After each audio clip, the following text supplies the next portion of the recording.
السلام عليكم احبابي وصحابي. مول النوطات رجع عاوتاني ورجعنا لكم بفيديو جديد. اليوم غادي يكون حول الامثال الشعبيه مغربيه والمعاني ديالها ولا اشنو الناس كانوا كيقصدوا بها.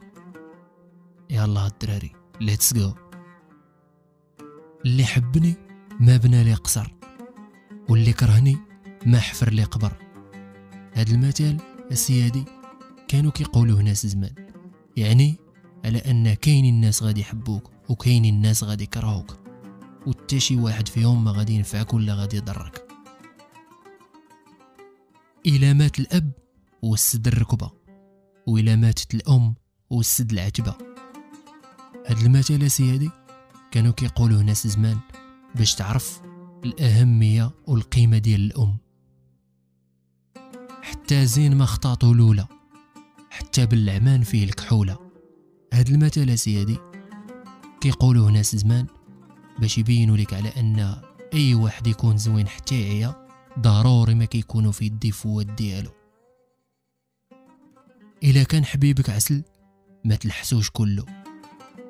هاد المثل كيقولوه الا كان معك شي واحد زوين وكيعاملك مزيان حاول انك ما تخسروش. منين دخلاتك النار الفران؟ قال من فمي. وهذا المثل كيعني على انه الا ضرك شي واحد عرف بانك انت السبب اللي خليتيه انه يضرك وعطيتيه فرصه. قبضها من يد الشبعان الا جاع وما تقبضهاش من يد الجيعان الا شبع. هذا المثال هذا كيقولوه للناس اللي كيكونوا مزيانين ومن بعد كيوقع لهم شي حاجه، يعني هذوك تيبقاو ديما زوينين. اما الواحد الا كان خايب ومن بعد سهل عليه الله هذاك هو اللي كيكون يخيب بزاف.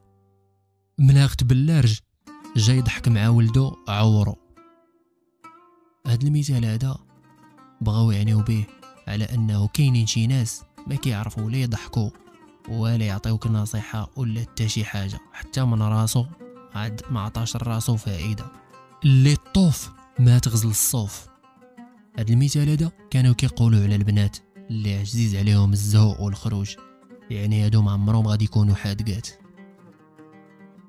القرض في عين امو غزال. وهذا سيدي يبين على ان الام ديما غادي تبقى تبغيك سواء كنتي زوين ولا كنتي خايب، حيت العلاقه ما بين الام والابن ولا الابنه هي احسن علاقه في الدنيا. سخونيه الراس كترجع على مولاها بالبروده. هذا المثال هذا غني على التعريف. ديما فاش يكون راسك سخن عليك او لا معصب ولا شي حاجه فكر مزيان قبل ما دير شي حاجه وتندم عليها. هبيل تزوج هبيله وتهنات القبيله. كنظن هذا المثال هذا ما كيحتاج الشرح. العايق حاضي العايق والدمدومه قاضي حاجه.